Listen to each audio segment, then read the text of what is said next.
നമസ്കാരം. എഡിറ്റേഴ്സ് അവറിലേക്ക് സ്വാഗതം. ആദ്യം പ്രധാന വാർത്തകൾ. കുറഞ്ഞ വൈദ്യുതി, പവർഫുൾ പമ്പിംഗ്, സിനിക്കോൺ പമ്പ്സ്. ജമ്മു കശ്മീരിലും ജാർഖണ്ഡിലും നിയമസഭാ തെരഞ്ഞെടുപ്പ് പ്രഖ്യാപിച്ചു. വോട്ടെടുപ്പ് 5 ഘട്ടങ്ങളിലായി. ആദ്യഘട്ടം നവംബർ 25-ന്, ഡിസംബർ 23-ന് വോട്ടെണ്ണൽ. സംഘടനാ നടപടി നേരിട്ടിട്ടും ശശി തരൂർ പിന്നോട്ടില്ല. കേന്ദ്ര സർക്കാരിന്റെ സ്വച്ഛ് ഭാരത് പദ്ധതി ഏറ്റെടുത്ത് തലസ്ഥാനത്ത് ശുചീകരണ യജ്ഞം. മാലിന്യ നിർമ്മാർജ്ജനത്തിൽ രാഷ്ട്രീയമില്ലെന്ന് തരൂർ. കഴിഞ്ഞ 5 വർഷം തരൂർ എവിടെയായിരുന്നുവെന്ന് അജയ് തറയിൽ. CPIM-ന്റെ അടവ് നയ അവലോകന രേഖയ്ക്ക് ബദൽ രേഖയുമായി സീതാറാം യെച്ചൂരി. വീഴ്ച നയത്തിലല്ല പ്രയോഗത്തിലെന്ന് വാദം. ബദൽ രേഖയില്ലെന്ന് പാർട്ടിയുടെ വിശദീകരണം. CPM മുഖപത്രം ഭിന്നിപ്പിനെ മഹത്വവൽക്കരിക്കുന്നുവെന്ന് ജനയുഗത്തിൽ CPI-യുടെ മറുപടി. കേസരിയിലെ നെഹ്റു വിരുദ്ധ ലേഖനത്തെ തള്ളി RSS നേതൃത്വം. ലേഖനം RSSന്റെ അറിവോടെയോ സമ്മതത്തോടെയോ അല്ലെന്ന് വിശദീകരണം. നിലപാട് പാർട്ടിയുടേതല്ലെന്ന് V മുരളീധരൻ.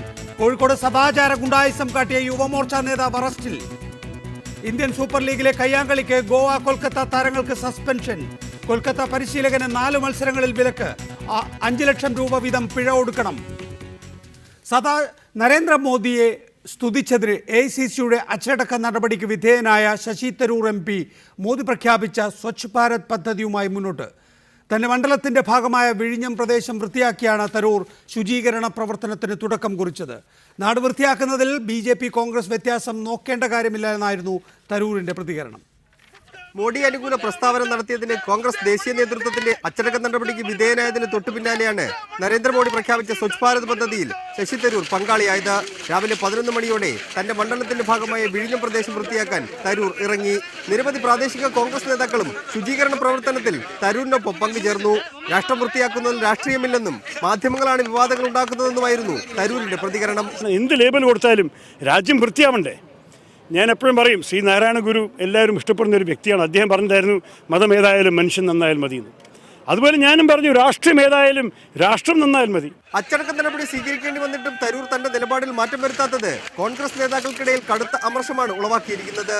കഴിഞ്ഞ 5 വർഷം കാണാത്ത മാലിന്യം തരൂർ ഇപ്പോൾ മാത്രം കാണുന്നതെന്നായിരുന്നു കോൺഗ്രസ് വക്താവ് അജയ് തറയിലിന്റെ പ്രതികരണം.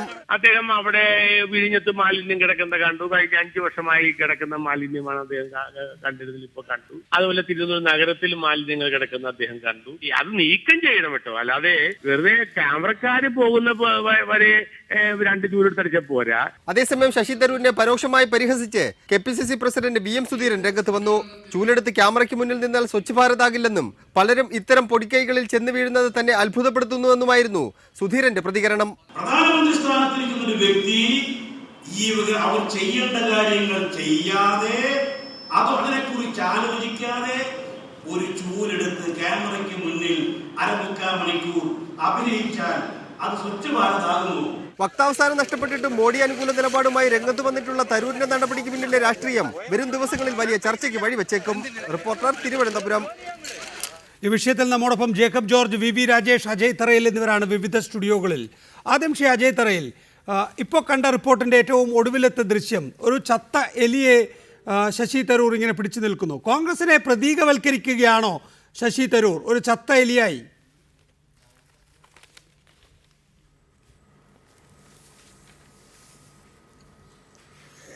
നികേഷ, എന്തിനാ വെറുതെ എഴുതാപ്പുറം വായിക്കുന്നത്? ശശി തരൂരിനെ തന്നെ ഇങ്ങനെ പൊക്കി നിർത്തുമെന്ന് തോന്നുന്നുണ്ടോ? അപ്പോൾ അതിനെ അങ്ങനെ ഒരു ഉദാഹരണം നൽകിയത് ഒരിക്കലും ശരിയായില്ല. ശശി തരൂർ ചെയ്ത ഒരു നല്ല കാര്യമല്ലേ? അദ്ദേഹത്തിൻ്റെ സ്വന്തം മണ്ഡലം കഴിഞ്ഞ 5 വർഷക്കാലമായി അദ്ദേഹത്തിന് ശ്രദ്ധിക്കാൻ കഴിയാതെ പോയ ഒരു മണ്ഡലത്തിൽ അവിടുത്തെ മാലിന്യങ്ങളെക്കുറിച്ച് കാണാൻ കഴിയാതെ പോയത് അതിന് തെറ്റു പറയാൻ കഴിയില്ല. അദ്ദേഹം മന്ത്രിയായിരുന്നു, കേന്ദ്രത്തിൽ തിരക്കുള്ള ഒരു വ്യക്തിയായിരുന്നു, മന്ത്രി അല്ലാതിരുന്നപ്പോഴും കേന്ദ്രത്തിൽ ചുമതലകളുള്ള ഒരു വ്യക്തിയായിരുന്നു. അങ്ങനെയുള്ള ആള് പ്രതിപക്ഷത്ത് ആണ്. ഇന്ന് പ്രത്യേകിച്ച് പണികളൊന്നുമില്ല, കുടുംബ പ്രാരാബ്ധങ്ങളൊന്നുമില്ല. അങ്ങനെ വളരെ ഫ്രീ ആയിരിക്കുമ്പോൾ തിരുവനന്തപുരം തൻ്റെ മണ്ഡലം ചീഞ്ഞു നാറുന്നു, തൻ്റെ മണ്ഡലത്തിൽ മാലിന്യങ്ങൾ കുന്നുകൂടുന്നു, അത് നീക്കം ചെയ്യാൻ താൻ തന്നെ ഇറങ്ങുന്നു എന്ന് പറയുന്ന വലിയൊരു കാര്യമാണ് ചെയ്തത് എന്നാണ് KPCCയെ കാണുന്നത്. അത് KPCCക്കും ഞങ്ങൾക്കുമുള്ള ഒരു നിർബന്ധം, ചെയ്യുന്ന വൃത്തിയായി നിർവഹിക്കണമെന്ന് മാത്രമാണ് ഞങ്ങൾക്ക് ആഗ്രഹമുള്ളത്. അല്ലാതെ നിങ്ങളുടെ കുറേ ക്യാമറകൾ പോയി കഴിയുമ്പോൾ വണ്ടിയിൽ കയറി പോവുകയല്ല. നാളെ അവിടെ പരിശോധിക്കുമ്പോൾ ആ സ്ഥലം വൃത്തികേടായി കിടക്കുകയാണോ ആയി കിടക്കുകയാണോ എന്നുകൂടി അദ്ദേഹം ഉറപ്പാക്കണം എന്നാണ് എനിക്ക് പറയാനുള്ളത്. അജയ് തറയിൽ പ്രധാനമന്ത്രി പ്രഖ്യാപിച്ച സ്വച്ഛ് ഭാരത് പദ്ധതിയിൽ അല്ലെങ്കിൽ പ്രധാനമന്ത്രിയുടെ വെല്ലുവിളി ഏറ്റെടുത്ത് ശശി തരൂർ അതിൽ പങ്കാളിയായി. KPCC ഇതിൽ പ്രതിഷേധിച്ചു, AICC നടപടിയെടുത്തു. അപ്പോൾ അതിന്മേലൊരു നടപടി ഉണ്ടായിട്ടും കോൺഗ്രസിനെ വെല്ലുവിളിക്കാൻ ശശി തരൂരിന് എവിടെ നിന്നാണ് ധൈര്യം കിട്ടുന്നത്? ചത്ത എലിയെ പൊക്കിപ്പിടിച്ച് ഇത്രയേ ഉള്ളൂ എനിക്കിത് എന്ന് പറയാൻ ഉള്ള ആ ധൈര്യം?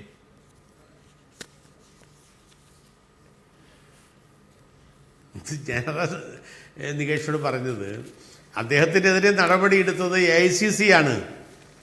അദ്ദേഹം അവിടെ AICC ആണോ വെല്ലുവിളിച്ചത്? എനിക്ക് അദ്ദേഹം ഒരു വെല്ലുവിളിയായിട്ട് കണ്ടില്ല. ഇത് അദ്ദേഹം നരേന്ദ്രമോദിയുടെ ഒരു വെല്ലുവിളി ഏറ്റെടുത്തതായിട്ട് മാത്രമേ എനിക്ക് കണ്ടിട്ടുള്ളൂ. അല്ലാതെ മറ്റൊരു അർത്ഥവും അതിന് കാണേണ്ട ആവശ്യമില്ല. സ്വച്ഛ് ഭാരത് എന്ന് പറയുന്നത് ഭാരതം ശുദ്ധമാക്കുന്ന ഒരു പദ്ധതി, അതിന് രാഷ്ട്രീയമില്ല എന്ന് അദ്ദേഹം പറഞ്ഞു കഴിഞ്ഞിരിക്കുന്നു. അപ്പോൾ അദ്ദേഹത്തിന് രാഷ്ട്രീയ ഉദ്ദേശങ്ങളില്ല. അത് KPCCയെ വെല്ലുവിളിച്ചുകൊണ്ടുള്ളൊരു പരിപാടിയായി ഞങ്ങളതിനെ കാണുന്നില്ല. കാരണം KPCCയെ വെല്ലുവിളിക്കാൻ വേണ്ടും ശശി തരൂർ വളർന്നിട്ടില്ല എന്ന് അദ്ദേഹം ലോകത്തെ വലിയ മഹാനായിരിക്കാം, പക്ഷേ KPCCയെ വെല്ലുവിളിക്കാൻ വേണ്ടും വളർന്നിട്ടില്ല എന്ന കാര്യം വളരെ വ്യക്തമാണ്. അതുകൊണ്ട് അദ്ദേഹം KPCCയെ വെല്ലുവിളിച്ചു എന്ന പ്രതീക്ഷ ഞങ്ങൾക്കാർക്കുമില്ല. ശ്രീ VV രാജേഷ്, ഇവിടെ വിഴിഞ്ഞത്ത് നേരത്തെ ശ്രീ അജയ് തറയിൽ പറഞ്ഞതുപോലെ കോൺഗ്രസ് ഇവിടെ ഫ്ലക്സ് നിർമ്മാർജ്ജനം അടക്കമുള്ള മാലിന്യ നിർമ്മാർജ്ജനത്തിനായുള്ള വിവിധ പദ്ധതികൾ ആവിഷ്കരിച്ചിരുന്നു. 2-ാം തീയതി മുതൽ 15-ാം തീയതി വരെയാണ് AICC ഗാന്ധി ജയന്തിയുമായി ബന്ധപ്പെട്ട ശുചീകരണ പ്രവർത്തനങ്ങൾ നടത്തിയത്. അതിലൊന്നും ഭാഗഭാക്കാകാതെ പ്രധാനമന്ത്രിയുടെ സ്വച്ഛ് ഭാരത് പദ്ധതിയിൽ മാത്രം പങ്കാളിയാകുന്നതിന് വേണ്ടി ഈ ദിവസം 25-ാം തീയതി വിഴിഞ്ഞം മണ്ഡലത്തിലെത്തുകയാണ്.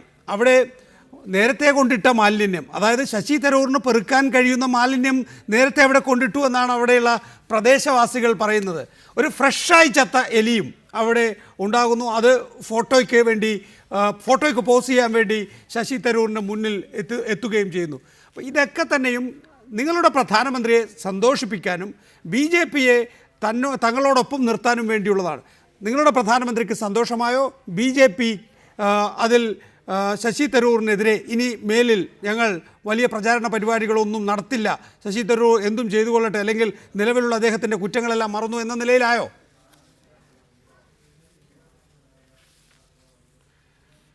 നികേഷ്, ഈ വിഷയം ചർച്ചയ്ക്കെടുത്ത 1-2 ആഴ്ച മുമ്പ് ഇതേ ചാനലിൽ നമ്മളൊക്കെ തന്നെ പങ്കെടുത്ത ചർച്ചയിൽ തന്നെ ശശി തരൂരിനെതിരെ ഞങ്ങൾക്കുള്ള രാഷ്ട്രീയമായ അഭിപ്രായ വ്യത്യാസം, അദ്ദേഹത്തിന് എതിരെയുള്ള കേസുകൾ, ഇക്കാര്യങ്ങളിലൊക്കെ തന്നെ ഞങ്ങളുടെ നിലപാട് കുറച്ചുകൂടി കടുപ്പിച്ചുകൊണ്ട് ഒരു വിട്ടുവീഴ്ചയുമില്ലാത്ത നിലപാട് ഞാൻ തന്നെ ഇവിടെ പറഞ്ഞിരുന്നു.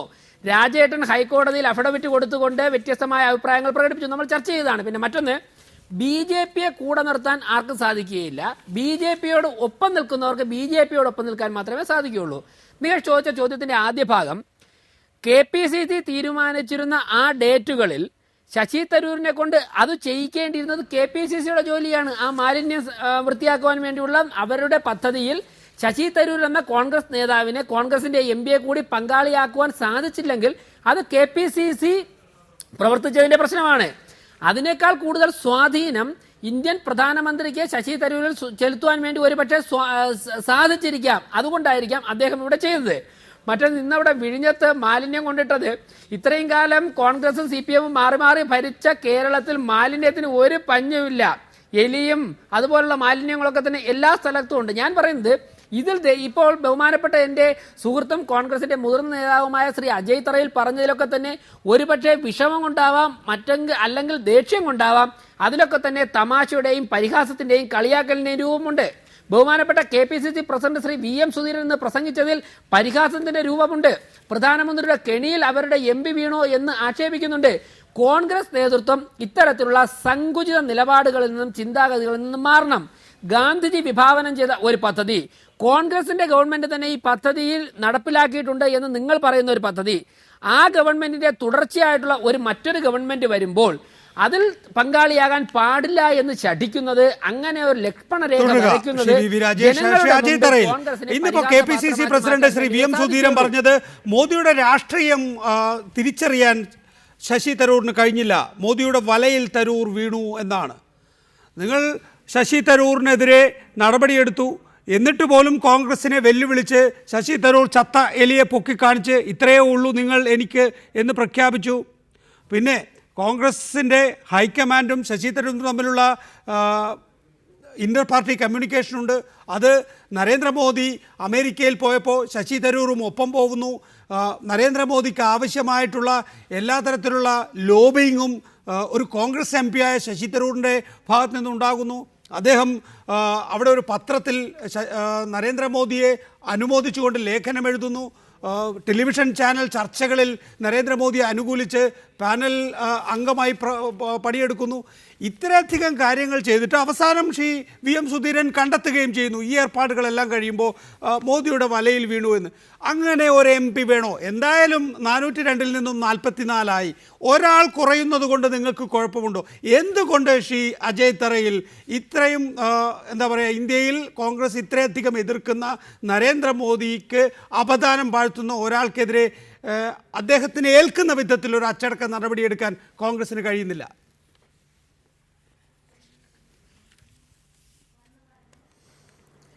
അതിന് ഉത്തരം പറയാൻ ഞാൻ ആളല്ല. അതിന് VM സുധീരനും പറ്റത്തില്ല. അത് KPCC അല്ല ചെയ്യേണ്ടത്, അത് AICC ആണ്. AICC ആണ് അദ്ദേഹത്തിന് ചെറിയ താക്കീത് കൊടുത്തത്. ഇതുകൊണ്ട് ഞാൻ അടങ്ങുന്നില്ല എന്ന് പറഞ്ഞ് ആ വെല്ലുവിളിക്കുന്നുണ്ട് എങ്കിൽ, വെല്ലുവിളിക്കുന്നുണ്ട് എങ്കിൽ അത് AICC ആണ്, ഹൈക്കമാൻഡാണ്. അവർ അത് തക്കതായ സമയത്ത് അത് കണ്ടെത്തി അതിനുള്ള മറുപടി കൊടുത്തുകൊള്ളും എന്ന് മാത്രമാണ് എനിക്ക് പറയുവാനുള്ളത്. ആ കാര്യത്തെക്കുറിച്ച് ഞാൻ പറയുന്നില്ല. പക്ഷേ ഇവിടെ സ്വച്ഛ് ഭാരത് പദ്ധതിക്ക് ഞങ്ങൾ ആരും എതിരല്ല. ഇന്ത്യ മഹാരാജ്യം ശുദ്ധീകരിക്കണം എന്ന് പറയുന്നത് കാര്യത്തോട് 100% യോജിപ്പുള്ളവരാണ് ഞങ്ങളൊക്കെ.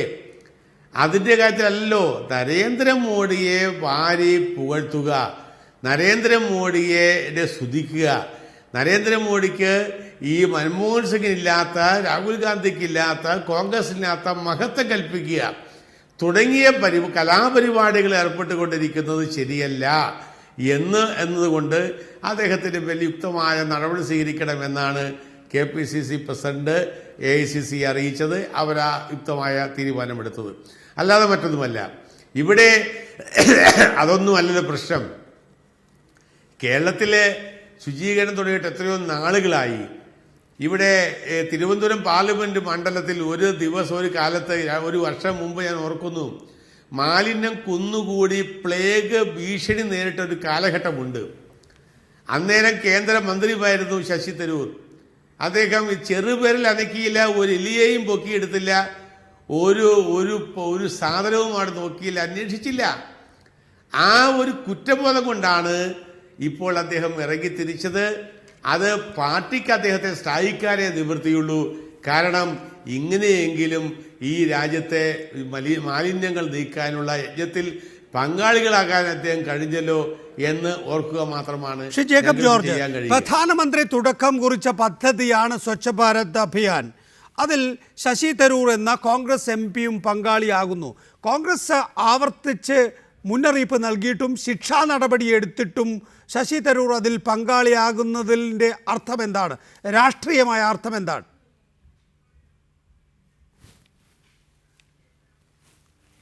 അല്ല നികേഷ്, ഈ വൃത്തിബോധം എന്നൊക്കെയുള്ളത് ഏതെങ്കിലും ഒരു രാഷ്ട്രീയ പാർട്ടിയുടെ, ഭാരതീയ ജനതാ പാർട്ടിയുടെ, അല്ലെങ്കിൽ അതിൻ്റെ പ്രധാനമന്ത്രി നരേന്ദ്രമോദിയുടെ മാത്രം കുത്തകയാണോ? ഇതൊക്കെ എല്ലാ രാഷ്ട്രീയ പാർട്ടികൾക്കും എല്ലാ ഇന്ത്യക്കാർക്കും അവകാശപ്പെട്ടതല്ലേ?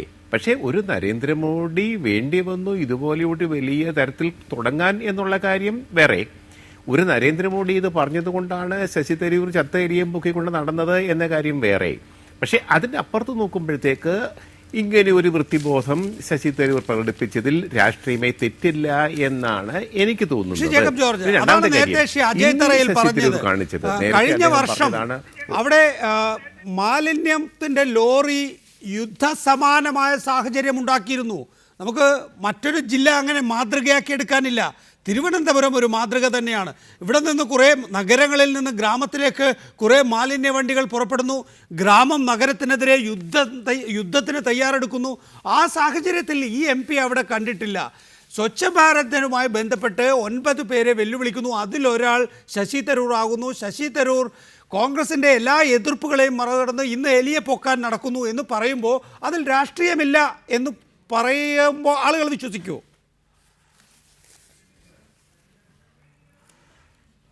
അതെ, അതാണ് ഇപ്പോൾ നരേന്ദ്രമോദി പറഞ്ഞതുകൊണ്ട് അദ്ദേഹം അതിൻ്റെ പ്രവാചകനായി മാറുന്നതിൽ അതിനകത്ത് ഇത്തിരി രാഷ്ട്രീയമായിട്ടൊരു സ്പെല്ലിംഗ് മിസ്റ്റേക്ക് ഉണ്ട്. പക്ഷേ ശശി തരൂർ ഇങ്ങനെ ഒരു വൃത്തിബോധം ജനങ്ങളിൽ ഉണ്ടാക്കാൻ വേണ്ടി ശ്രമിക്കുന്നതിനകത്ത് രാഷ്ട്രീയം കാണുന്നില്ല. എന്നാൽ ശശി തരൂർ പറഞ്ഞ ഒരു കാര്യമുണ്ട് നരേന്ദ്രമോദിയോട്, ഇത് അങ്ങ് ചെയ്യുന്നത് ഒരു ഫോട്ടോ ഓപ്പർച്യൂണിറ്റിക്ക് വേണ്ടി ആവരുത്. രണ്ടാമതൊരു കാര്യം അദ്ദേഹം പറഞ്ഞത്, ഇന്ത്യയുടെ മനസ്സിലെ വർഗീയത കൂടി തുടച്ചു നീക്കണം, വെറും വൃത്തി മാത്രം ഉണ്ടായാൽ പോരാ, മനസ്സും വൃത്തിയാവണം എന്ന് അദ്ദേഹം പറഞ്ഞു. ഇന്ന് പക്ഷേ ഒരു ഫോട്ടോ ഓപ്പർച്യൂണിറ്റിക്ക് വേണ്ടിയല്ലേ ശശി തരൂർ ഇടപെട്ടത്. അതിൻ്റെ അങ്ങപ്പുറത്ത് അദ്ദേഹത്തിന്റെ വലിയ കാഴ്ചപ്പാടോടുകൂടിയാണ് ഇത് തുടങ്ങി വെച്ചതെങ്കിൽ തീർച്ചയായിട്ടും അദ്ദേഹത്തെ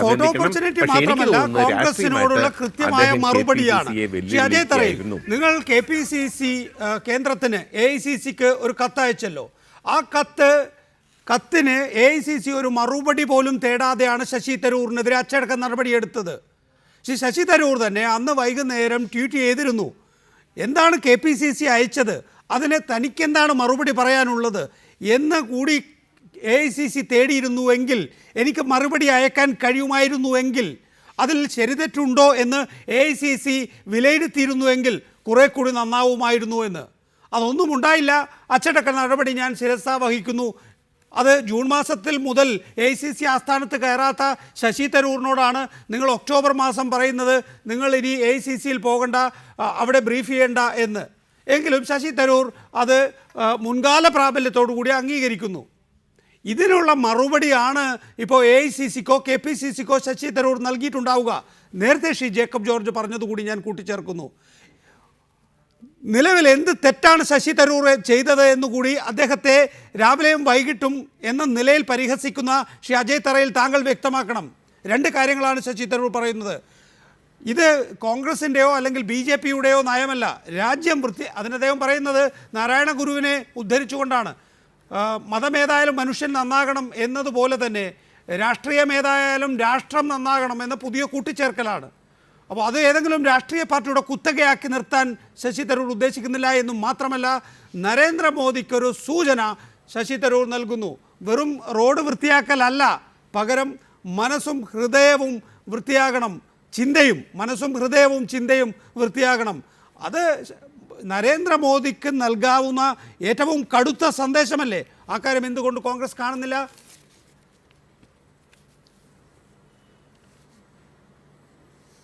അല്ല, ഈ ശശി തരൂരിൻ്റെ പേരിൽ യുക്തമായ നടപടി സ്വീകരിക്കണമെന്ന് പറഞ്ഞ് KPCC ഹൈക്കമാൻഡ് കൊടുത്ത കത്തോ അതിൻ്റെ പകർപ്പോ വിശദീകരണമൊന്നും ശശി തരൂരിന് കൊടുക്കാൻ വേണ്ടും ഉള്ള വ്യക്തിയായി ഞങ്ങൾക്കാർക്കും ശശി തരൂരിന് തോന്നിയിട്ടില്ല.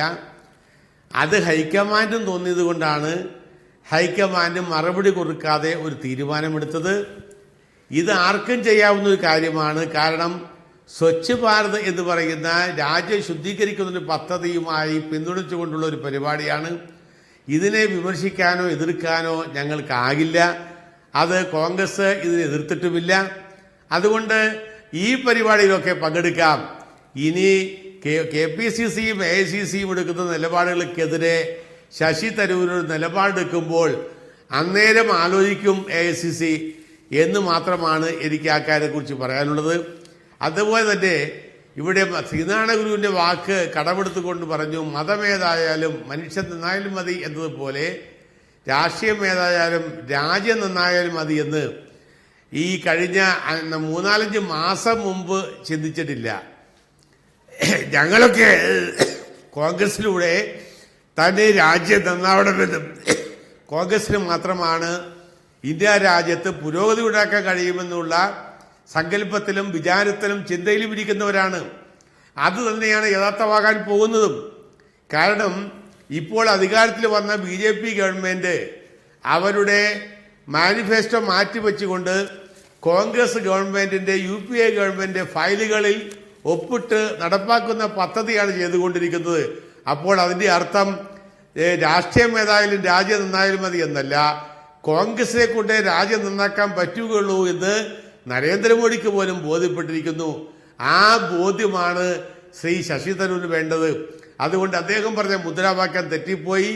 ഈ രാജ്യം കോൺഗ്രസിനെ കൊണ്ട് നന്നാക്കാൻ പറ്റൂ എന്ന് എടുത്തു പറയാൻ അദ്ദേഹം മുതിരണമെന്നാണ് എൻ്റെ അഭിപ്രായം. തുടരുക. ശ്രീ VV രാജേഷ്, മോദിയുടെ രാഷ്ട്രീയം തിരിച്ചറിയാൻ കഴിഞ്ഞില്ല ശശി തരൂരിന് എന്ന് KPCC പ്രസിഡന്റ് പോലും പറയുകയാണ്.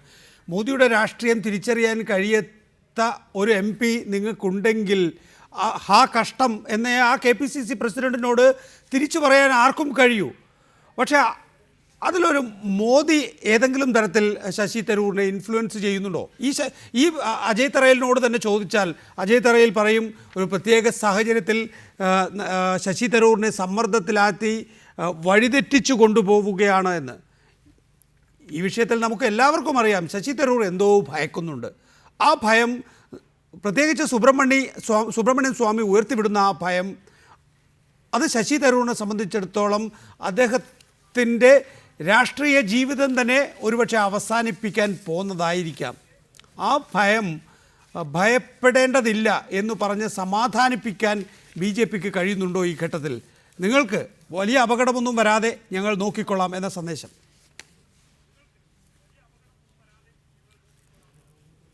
ശശി തരൂർ, നരേന്ദ്രമോദിയുടെ രാഷ്ട്രീയം ശരിയായി ശ്രീ ശശി തരൂർ മനസ്സിലാക്കി കഴിഞ്ഞു എന്നാണ് ഞാൻ മനസ്സിലാക്കുന്നത്.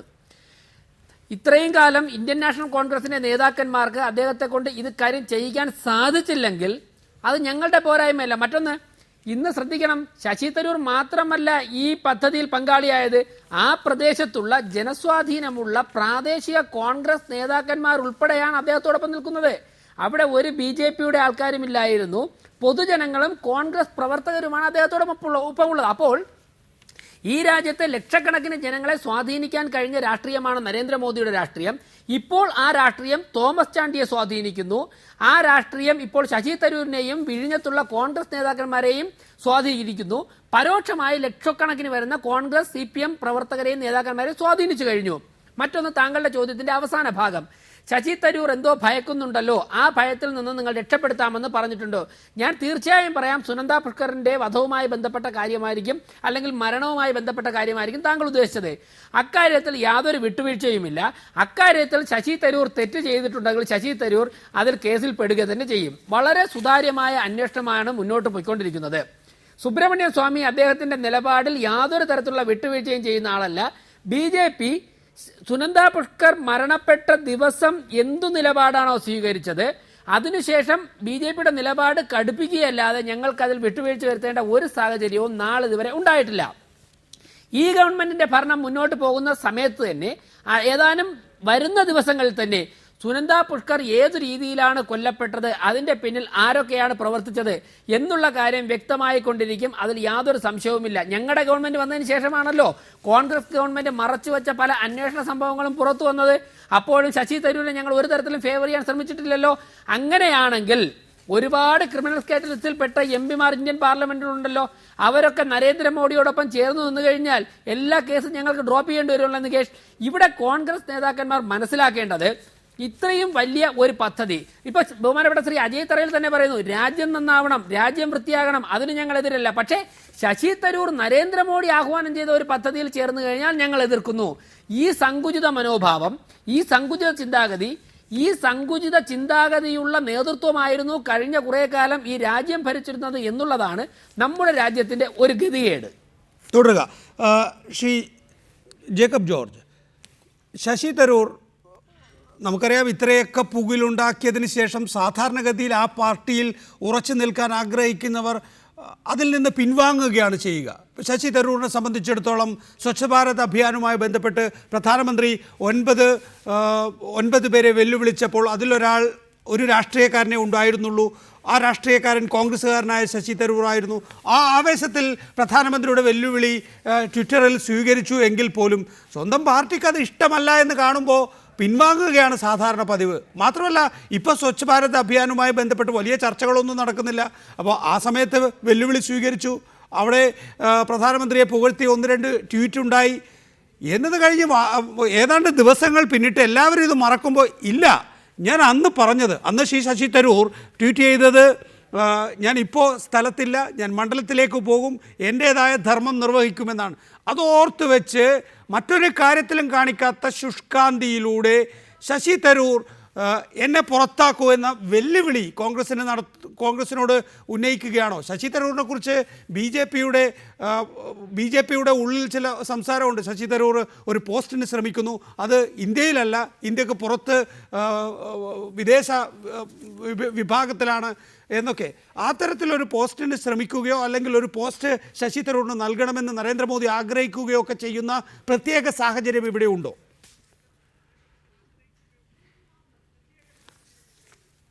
അല്ല, അങ്ങനെയൊക്കെ ഈ കേട്ടുകേഴ്വി എന്നൊക്കെ പറയുമ്പോൾ അത് അത്ര കണ്ടങ്ങോട്ട് വിശ്വസിക്കാൻ ഞാൻ തയ്യാറല്ല. പക്ഷേ ഞാൻ കാണുന്നിടത്തോളം എൻ്റെ വീക്ഷണത്തിൽ ശശി തരൂർ ഇങ്ങനത്തെ സുനന്ദ പുഷ്കറിൻ്റെ മരണം കൊലപാതകമാണ് എന്നൊക്കെ പറഞ്ഞ് അതുപോലെയുള്ള കാര്യങ്ങളൊന്നും കണ്ടിട്ട് പേടിക്കുന്ന ആളല്ല. രണ്ടാമത്തെ കാര്യം, അദ്ദേഹത്തിന് ഈ കോൺഗ്രസിൻ്റെ സംസ്ഥാന നേതൃത്വം അദ്ദേഹത്തിനെതിരെ നടപടി സ്വീകരിച്ചു. അദ്ദേഹം അസ്വസ്ഥനായിട്ടുണ്ടാവാം, പക്ഷെ അതും അദ്ദേഹത്തെ പേടിപ്പിച്ചിട്ടില്ല. കാരണം ഡൽഹിയിൽ ശശി തരൂരിന് ഒരു പിന്തുണയുണ്ട്, അദ്ദേഹത്തിന് കോൺഗ്രസ് നേതൃത്വത്തിൽ ഒരു സൗഹൃദമുണ്ട്, ഒരു സൗഹൃദ മണ്ഡലം തന്നെയുണ്ട്. അതുകൊണ്ടാണല്ലോ KPCC വലിയ കാര്യത്തിൽ ഒരു തീരുമാനമൊക്കെ എടുത്തിട്ട് ഹൈക്കമാൻഡിനെ അറിയിക്കുന്നു, അച്ചടക്ക സമിതി യോഗം ചേർന്നു, അന്ന് തന്നെ തീരുമാനമെടുക്കുന്നു, പെട്ടെന്ന് ഹൈക്കമാൻഡിന് കൊടുക്കുന്നു. ആകെക്കൂടി ചെയ്തത് അദ്ദേഹത്തെ വക്താവിൻ്റെ സ്ഥാനത്ത് നിന്ന് മാറ്റിയെന്ന് മാത്രമാണ്. അദ്ദേഹത്തിന് താക്കീത് പോലും കൊടുത്തില്ല ഹൈക്കമാൻഡ്. അപ്പോൾ എനിക്ക് തോന്നുന്നു കേന്ദ്രത്തിൽ അദ്ദേഹത്തിനുള്ള സ്വാധീനവും ബന്ധവും എത്രത്തോളം വസ്തുതാപരമാണ് താങ്കൾ ഈ പറയുന്ന കാര്യങ്ങൾ? AICCയെ സംബന്ധിച്ചിടത്തോളം KPCCയിൽ നിന്ന് ഒരു റിപ്പോർട്ട് എഴുതി വാങ്ങിക്കുകയാണ് ചെയ്യുന്നത്. അപ്പോൾ സ്വാഭാവികമായും KPCC സാധാരണഗതിയിൽ റിപ്പോർട്ട് കൊടുത്താൽ AICCക്ക് താല്പര്യമുള്ള ഒരാളാണ് എങ്കിൽ അത് പൊടിപിടിച്ച് AICC ഓഫീസിൽ കിടക്കുകയാണ് ചെയ്യുക. പ്രത്യേകിച്ച് ഇത്തരമൊരവസ്ഥയിൽ എല്ലാം ഒരുമാതിരി ചത്തേ എന്ന അവസ്ഥയിലാണ് AICCയിലുള്ളത്.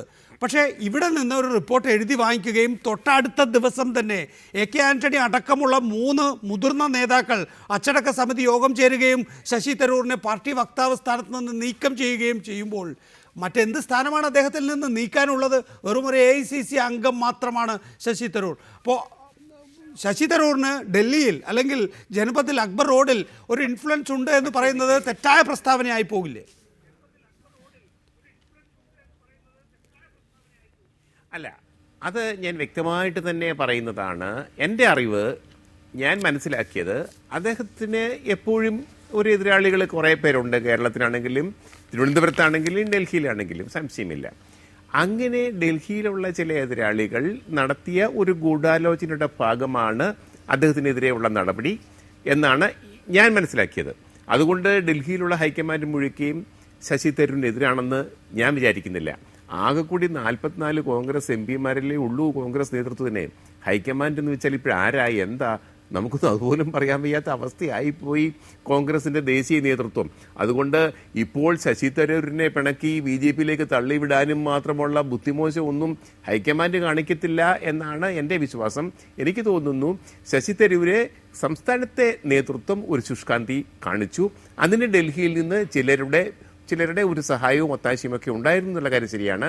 അതിനുള്ള മറുപടിയാണ് ഇന്ന് അദ്ദേഹം ചത്ത എലിയെ പൊക്കി കാണിച്ചതെന്നാണ് എനിക്ക് തോന്നുന്നത്. ഞാനതാണ് ശ്രീ അജയ് തറവലിനോട് ആദ്യം ചോദിച്ചത്. ഈ ചത്ത എലിയെ പൊക്കിക്കാണിക്കുക എന്നുള്ളത് പ്രതീകാത്മകമായിരുന്നു. താങ്കൾ ആ വിഴിഞ്ഞം ഭാഗത്തെ കോൺഗ്രസ്സുകാരോട് ചോദിച്ചാൽ പറയും, അവിടെ ഇന്നലെ രാത്രി ശശി തരൂരിന് കൈകൊണ്ട്, അതായത് ഉറയിട്ട കൈകൊണ്ട് നീക്കം ചെയ്യാൻ കഴിയുന്ന മാലിന്യങ്ങൾ പെട്ടെന്ന് പ്രത്യക്ഷപ്പെടുകയും ഫ്രഷായി ചത്ത ഒരു എലി അവിടെ ഉണ്ടാവുകയും ചെയ്തിരുന്നു. അപ്പോൾ അങ്ങനെ ഒരു ഫോട്ടോ ഓപ്പർച്യൂണിറ്റി ശശി തരൂർ ആഗ്രഹിച്ചിരുന്നു. അതിൻ്റെ വിശദാംശമാണ് ശ്രീ ജേക്കബ് ജോർജ്. നാളെ ഒരുപക്ഷെ അതിൽ അവിടുത്തെ തന്നെ പ്രാദേശിക കോൺഗ്രസ് നേതാക്കൾ രംഗത്ത് വരുമെന്ന സൂചനകളുണ്ട്. ശ്രീ അജയ് തറയിൽ, ഇവിടെ ശശി തരൂർ ഒരു പ്രത്യേക പദവി ആഗ്രഹിക്കുന്നുണ്ട് എന്നാണ് ബി ജെ പിക്കുള്ളിൽ തന്നെ. താങ്കളിപ്പോൾ ടെലിഫോണിൽ വിളിച്ച് പല ബി ജെ പി നേതാക്കളുമായി സംസാരിച്ചാൽ അവർ പറഞ്ഞു തരും രഹസ്യമായി എന്താണ് എന്ന്. ശശി തരൂരിനെ കുറിച്ച് ആലോചിച്ച് നോക്കൂ. ഒരു ഐക്യരാഷ്ട്രസഭ അണ്ടർ സെക്രട്ടറി നിലയിൽ പ്രവർത്തിച്ച ഒരു ആഗോള മലയാളി, പിന്നീട് ഒരു ഭരണമുള്ള പാർട്ടി എന്നുള്ള നിലയിൽ കോൺഗ്രസിൽ വന്നു ചേരുന്നു. അദ്ദേഹത്തിന് വിദേശ സഹമന്ത്രി സ്ഥാനം ലഭിക്കുന്നു, പിന്നീട് മറ്റു സഹമന്ത്രി സ്ഥാനവും ലഭിക്കുന്നു. അപ്പോൾ ഇങ്ങനെ അദ്ദേഹത്തിന് പ്രവർത്തിക്കാൻ ഒരു മേഖലയുണ്ടായിരുന്നു. ഒരു പാർലമെൻറ്റ് അംഗം എന്ന നിലയിൽ, ഇപ്പോൾ പ്രത്യേകിച്ച് KPCCക്ക് താല്പര്യമില്ലാത്തൊരു പാർലമെൻറ്റ് അംഗം എന്നുള്ള നിലയിൽ, അതും തലസ്ഥാനത്ത് പ്രവർത്തിക്കാനുള്ള യാതൊരു സാഹചര്യവും ഇല്ലാതാക്കിയിരിക്കുന്നു ഈ സംഭവത്തോടു കൂടി നിങ്ങൾ പ്രത്യേകിച്ച്. അങ്ങനെ KPCCയുടെ ഈ ഇടപെടൽ മൂലം ഇനി എന്താണ് സംഭവിക്കാൻ പോകുന്നത്? നിങ്ങൾ അദ്ദേഹത്തെ ഉന്തിത്തള്ളി BJP കോർട്ടിലേക്ക് നീക്കുകയാണ് ചെയ്യുന്നത്. ഇനി ശശി തരൂരിനെ സംബന്ധിച്ചിടത്തോളം ഏതാണ്ട് 4.25 കൊല്ലമുണ്ട്. ഈ 4.25 കൊല്ലം KPCC ഓഫീസിന് മുന്നിൽ KPCCക്ക് താല്പര്യമില്ലാത്ത തിരുവനന്തപുരത്തെ MP എന്നുള്ള നിലയിൽ ശ്രീ ശശി തരൂരിന് പ്രവർത്തിക്കാൻ കഴിയുമെന്ന് താങ്കൾ വിശ്വസിക്കുന്നുണ്ടോ? അല്ലെങ്കിൽ അങ്ങനെ പ്രവർത്തിക്കുന്നതിന് പ്രവർത്തകരിൽ നിന്ന് തന്നെ എതിർപ്പുണ്ടാകില്ലേ? അപ്പോൾ നിങ്ങൾ തന്നെ ഒരു 44 അംഗങ്ങളിൽ ഒരാളെ തള്ളി BJP കോർട്ടിലെത്തിക്കുകയാണ്.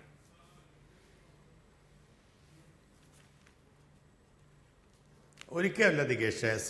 ജേക്കബ് ജോർജ് സൂചിപ്പിച്ച പോലെ ഞങ്ങൾ സഹിക്കാവുന്നതിൻ്റെ പരമാവധി സഹിച്ചും ക്ഷമിക്കാവുന്നതിൻ്റെ പരമാവധി ക്ഷമിച്ചും ഈ 44 അംഗങ്ങളെ കാത്ത് സംരക്ഷിക്കുന്ന കാര്യത്തിൽ പൂർണ്ണമായി നിൽക്കും. ഏറ്റവും മുമ്പയോളം താന്ന് ഒരു MPയെ കൂടെ നിർത്താൻ കഴിയുന്ന എല്ലാ മാർഗങ്ങളും സ്വീകരിക്കും. ഒരു തർക്കവും വേണ്ട. പിന്നെ കോൺഗ്രസിൻ്റെ സംസ്കാരം അനുസരിച്ച് ഒരു MPക്കോ MLAക്കോ പ്രവർത്തിക്കാൻ അവന് പൂർണ്ണമായ സ്വാതന്ത്ര്യമുണ്ട്. അവൻ്റെ സ്വതന്ത്ര മണ്ഡലമുണ്ട്. ഒരിക്കലും KPCCയുടെയോ DCCയുടെയോ അടിമയായി അവൻ്റെ നിബന്ധനകൾക്ക് വിധേയമായ ഒരു MP പ്രവർത്തിക്കേണ്ട ആവശ്യമില്ല. അവർ വെല്ലുവിളിക്കാതിരുന്നാൽ മതി. പക്ഷേ നികേഷ് ഇവിടെ സൂചിപ്പിച്ചൊരു കാര്യം, ഒരു കാരണവശാലും ശശി തരൂർ പോവുകയില്ല, കോൺഗ്രസ് വിട്ട് പോവുകയില്ല എന്ന കാര്യം ഞാൻ പറയാൻ ആഗ്രഹിക്കുന്നു. BJPക്കാർ മനഃപൂർവ്വമായി കെട്ടി ചവച്ച ഒരു കഥ ഉണ്ടാക്കുന്നുണ്ട്. അദ്ദേഹത്തിന് MP സ്ഥാനം പ്രശ്നമല്ല, അദ്ദേഹത്തിന് മറ്റേതോ അംബാസഡർ പോലെയുള്ള നല്ല സ്ഥാനങ്ങൾ കൊടുക്കുകയും അദ്ദേഹം MP സ്ഥാനം രാജിവെക്കുകയും ആ MP സ്ഥാനം രാജിവെക്കുമ്പോൾ വീണ്ടും ഇവിടെ തെരഞ്ഞെടുപ്പ് നടത്തി അവിടെ രാജഗോപാലിനെ വിജയിപ്പിക്കാമെന്ന് അമിത്ഷാ ഉറപ്പ് കൊടുത്തിട്ടുണ്ട് എന്നൊക്കെ BJPക്കാർ പറഞ്ഞ് പ്രചരിപ്പിക്കുന്നതാണ്. അങ്ങനെ അത്തരം കാര്യങ്ങളെ മുമ്പേ പോകുന്ന ഒരാളല്ല ശശി തരൂർ. അദ്ദേഹം കോൺഗ്രസിന്റെ ഉറച്ച ഒരു MP ആയി ഈ 4.25 കൊല്ലവും ഉണ്ടാകും എന്ന കാര്യത്തിൽ തർക്കമില്ല. പിന്നെ രാജേഷ് ഇവിടെ പറഞ്ഞ ഒരു കാര്യം വളരെ പ്രസ്താവ്യമാണ്. കോൺഗ്രസ് ഗവൺമെന്റിന്റെ കാലത്ത് ശശി തരൂരിന്റെ ഭാര്യയുടെ മരണവുമായി ബന്ധപ്പെട്ടുള്ള അന്വേഷണമുണ്ടായി. ഡൽഹി പോലീസും മജിസ്ട്രേറ്റിന്റെ നേതൃത്വത്തിൽ നിരീക്ഷണത്തിൽ അന്വേഷിച്ചു. ആ പോസ്റ്റ്മാസ്റ്റർ റിപ്പോർട്ട് വന്നു. അദ്ദേഹം നിരപരാധിയാണെന്ന് പറഞ്ഞു. അതിന് ഒരു കേസ് ചാർജ് ചെയ്യാതെ അദ്ദേഹത്തിന്റെ നിരപരാധിത്വം തെളിയിച്ച് ആ മരണത്തിൽ അദ്ദേഹം ദുഃഖിതനായി നിൽക്കുന്ന ഒരു വ്യക്തിയാണ്. ആ വ്യക്തിയെ ഈ ഗവൺമെന്റ് വന്ന ശേഷമാണ് സുബ്രഹ്മണ്യ സ്വാമി വഴി പ്രശ്നമുണ്ടാക്കി ആ കേസിനകത്ത് പുതിയ റിപ്പോർട്ടുകളും ഗൂഢാലോചനയിലൂടെ പുതിയ മാനവും വന്ന് നരേന്ദ്രമോദി എന്ന് പറയുന്ന ഇന്ത്യൻ പ്രധാനമന്ത്രി ഒരു കൈയിൽ വടിയും മറ്റേ കൈയിൽ ബ്രെഡുമായി നിന്നുകൊണ്ട് എന്തും ചെയ്യാൻ മടിക്കാത്ത രാഷ്ട്രീയ അഭ്യാസിയാണ് എന്ന് ബോധ്യപ്പെടുത്തിയിരിക്കുന്നത്. അതിൽ ദുരൂഹതയുണ്ട് എന്ന കാര്യം ഇന്ന് രാജേഷിന്റെ സംസാരത്തിൽ നിന്ന് വ്യക്തമായിരിക്കുന്നു. അതിനെക്കുറിച്ച് മാത്രമാണ് ഇവിടെ പ്രശ്നം. അതിലൊന്നും ഇന്ത്യൻ നാഷണൽ കോൺഗ്രസ് ഒരു കാരണവശാലും ശശി തരൂരിന്റെ കൈവിട്ടു പോകുന്ന പ്രശ്നമില്ല. ഇവിടെ ഈ അമേരിക്കൻ പര്യടനം അടക്കമുള്ള ചില കാര്യങ്ങൾ നിലപാടുകൾ എടുത്തപ്പോൾ കോൺഗ്രസ് അദ്ദേഹത്തിനെതിരെ ചില കാര്യങ്ങൾ പറഞ്ഞെന്ന് മാത്രം. രാജ്യം ശുദ്ധീകരിക്കുന്ന കാര്യത്തിൽ ശുദ്ധീകരിക്കണം. അദ്ദേഹത്തിന്റെ MP ഫണ്ട് ശുചിമുറികൾ ഉണ്ടാക്കാൻ വിതരണം ചെയ്യട്ടെ. അദ്ദേഹം തിരുവനന്തപുരം എന്ന് പറയുന്ന ആ സ്ഥലത്തുണ്ടാകുന്ന പാരിസ്ഥിതിക മലിനീകരണം പരിഹരിക്കാൻ അദ്ദേഹം രംഗത്ത് വരട്ടെ. അതാണ് ഇന്ന് അദ്ദേഹം എല്ലാം ശശി തരൂർ ഉയർത്തിയ തിരുവനന്തപുരത്തെ ഏറ്റവും വലിയ പാരിസ്ഥിതിക പ്രശ്നം അല്ലെങ്കിൽ മാലിന്യ പ്രശ്നം പാർവതി പുത്തനാറിൻ്റെ ശുദ്ധീകരണവുമായി ബന്ധപ്പെട്ടാണ്. പാർവതി പുത്തനാർ ഇതുവരെ ശശി തരൂർ ഉയർത്തിയ വിഷയമല്ല. ഇന്ന് മുതൽ അദ്ദേഹം അത് ഉയർത്താൻ ശ്രമിക്കുകയാണ്. നമുക്കറിയാം, നഗരസഭയിലേക്ക് ഒരു വർഷമേ ഉള്ളൂ തെരഞ്ഞെടുപ്പ് വരാൻ. അതിനിടയിൽ ശശി തരൂർ ഒരു MP ഫണ്ടിൽ തനിക്ക് ചെയ്യാൻ കഴിയുന്ന കാര്യങ്ങളുടെ പരിമിതി പറഞ്ഞു, സംസ്ഥാന സർക്കാരിന് ചെയ്യാൻ കഴിയുന്ന കാര്യങ്ങളുടെ പരിമിതി പറഞ്ഞു. പാർവതി പുത്തനാർ ശുദ്ധീകരണത്തിന് കേന്ദ്ര സർക്കാരിൻ്റെ സഹായം തന്നെ വേണമെന്നും ജില്ലാ കലക്ടറോട് താനൊരു നല്ല പ്രൊജക്റ്റ് കേന്ദ്ര സർക്കാരിന് സമർപ്പിക്കാൻ വേണ്ടി തയ്യാറാക്കാൻ ആവശ്യപ്പെട്ടിട്ടുണ്ട് എന്ന് പറയുകയും ചെയ്തു. നഗരസഭാ തെരഞ്ഞെടുപ്പിൽ BJP ശക്തമായ മത്സരം കാഴ്ചവെക്കുമെന്ന് O രാജഗോപാലിൻ്റെ പ്രകടനം കൊണ്ട് തന്നെ നമുക്ക് ബോധ്യപ്പെട്ടതാണ്. ഇനി ശശി തരൂറിൻ്റെ സഹകരണം തദ്ദേശ ഭരണ തെരഞ്ഞെടുപ്പിൽ തിരുവനന്തപുരം നഗരസഭയിലേക്ക് വേണ്ടി ഉണ്ടാകുമോ? അതിൻ്റെ ഒരു അജണ്ട നിശ്ചയിക്കലായിരുന്നു പാർവതി പുത്തനാർ ശുദ്ധീകരണം. ഇനി പാർവതി പുത്തനാർ ശുദ്ധീകരണത്തിന് കേന്ദ്ര സർക്കാരിൻ്റെ ഒരു ഫണ്ട് വരിക, അതിന് ശശി തരൂറിൻ്റെ കാർമ്മികത്വം ഉണ്ടാവുക, അത് BJPയുടെ ഫണ്ടാണ് എന്ന് വരുത്തി തീർക്കുക, അതിനൊക്കെ തന്നെ കളമൊരുക്കാൻ ഈ പറയുന്ന സ്വച്ഛ ഭാരത് അഭിയാൻ.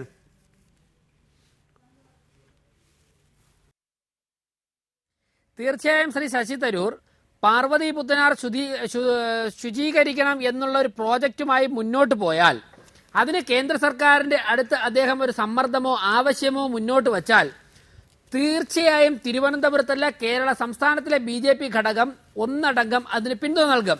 കാരണം അത് ശശി തരൂരിൻ്റെയോ കോൺഗ്രസിൻ്റെയോ BJPയുടെ ആവശ്യമല്ല, അത് തിരുവനന്തപുരം ജനതയുടെ മുഴുവൻ ആവശ്യവുമാണ്. ആ പാർവതി പുത്തനാറിൽ വെള്ളക്കെട്ടുണ്ടാകുമ്പോഴാണ് നമ്മുടെ തിരുവനന്തപുരത്തെ റെയിൽവേ സ്റ്റേഷനിൽ, റെയിൽ പാളങ്ങളിൽ, പ്ലാറ്റ്ഫോമിൽ വെള്ളം കയറുന്നത്. അപ്പോഴാണ് നല്ല മഴ വന്നാൽ മണിക്കൂറുകളോളം അല്ലെങ്കിൽ ദിവസങ്ങളോളം ട്രെയിൻ ബ്ലോക്കായി കിടക്കുന്നത്.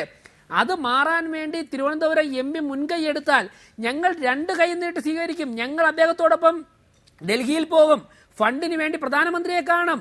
അതിലൂടെ തിരുവനന്തപുരത്തെ ജനങ്ങൾക്ക് സമ്പൂർണമായ ഒരു മോചനം ലഭിക്കും. അതിനുശേഷം വരുന്ന തെരഞ്ഞെടുപ്പിൽ ഞങ്ങൾ അതിനെ പ്രയോജനപ്പെടുത്താൻ നോക്കും. നികേഷേ. അത്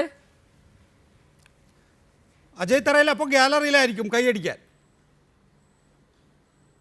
തെരഞ്ഞെടുപ്പിൽ ഞാൻ എപ്പോഴും ഗാലറിയിലാണല്ലോ കേട്ടിരിക്കുന്നത്. സ്ഥിരം അവിടെ ഇരിക്കേണ്ടി വരും എന്നാണ് തോന്നുന്നത്. കാരണം അദ്ദേഹം കഴിഞ്ഞ 5 വർഷമായിട്ട് പാർവതി പുത്തനാർ കണ്ടില്ല അദ്ദേഹം, അതാ പറ്റിയത്.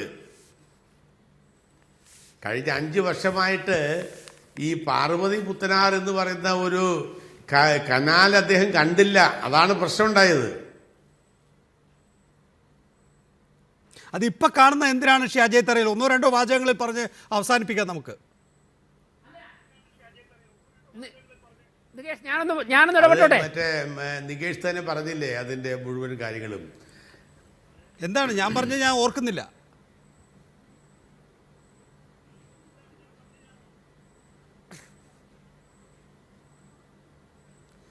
ശ്രീ അജയ് തറയിൽ ഞാൻ എന്ത് കാരണമാണ് പറഞ്ഞത് അതിന് ഞാൻ ഓർക്കുന്നില്ല. അജയേട്ടൻ പറഞ്ഞത് വളരെ കറക്റ്റാ.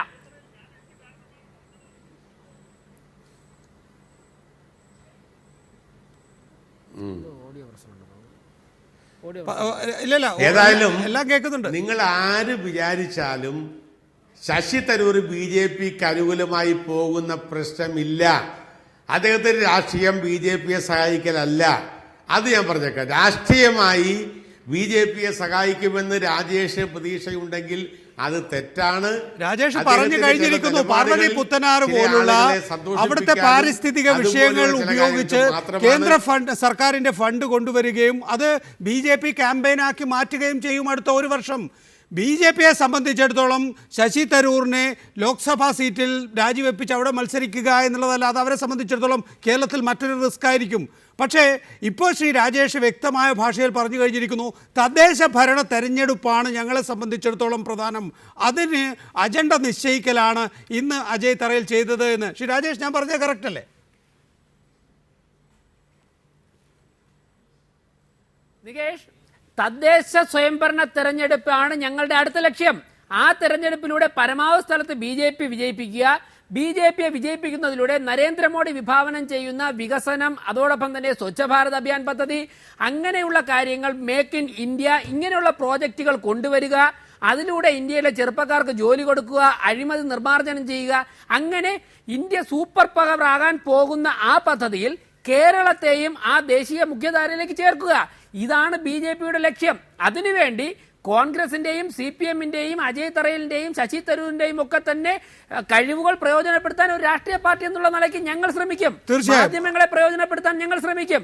അത് ഞങ്ങളൊരു രാഷ്ട്രീയ പാർട്ടി എന്നുള്ള ലക്ഷ്യമാണ് നിങ്ങൾ ചെയ്യേണ്ടത് തന്നെയാണ്, അതിലൊന്നും സംശയമില്ല. പക്ഷേ അതാണ് ഞാൻ നേരത്തെ പറഞ്ഞത്, ശ്രീ അജയ് തറയിൽ, കോൺഗ്രസ് ഇനി മുതൽ ശശി തരൂരിന്റെ കാര്യത്തിൽ ഗാലറിയിൽ നിന്ന് കളി കാണുക എന്ന ഒറ്റ കാര്യമേ നിങ്ങൾക്ക് ചെയ്യാനുള്ളൂ. അത് 4.25 വർഷം വേണ്ടിവരും തൽക്കാലം നിങ്ങൾ അദ്ദേഹത്തെ പുറത്താക്കുന്നില്ലെങ്കിൽ. അജയ് തറയിൽ, VV രാജേഷ്, ജേക്കബ് ജോർജ്, വളരെ നന്ദി ഈ വിഷയത്തിൽ സംസാരിച്ചതിന്.